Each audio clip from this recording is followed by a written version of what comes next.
Yung coverlet niya ma'am. Malapad dito kasi pag nilagyan ng yung cabinet, papantay na yung pinaka-coverlet niyan. Wala pa tayong siding po.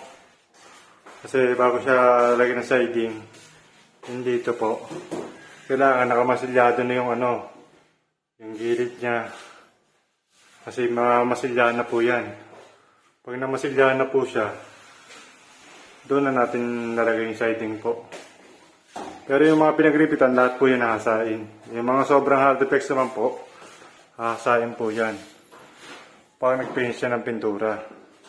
Makikita nyo, ganyan pa, medyo pangit kasi na wala pang pintura. Pero pag napinturahan na po ito, mawala na yung mga ganyang awang, mga ganyang butas, mawala. Normal lang po yung pag nagpagawa. Ang hindi normal dyan, pag pininturahan na pangit pa. Ito na yung nyo, yung pinaka-cabinet na ito po. Ayan. Sasalpak na yung cabinet dyan.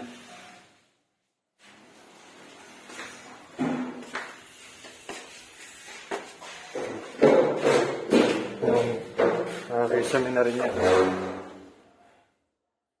Tapos, ang pinlinis na lang. Sa baba, wala pa akong ginalaw. Kisame lang ginawa natin dito eh. Yun na lang po. Sige po.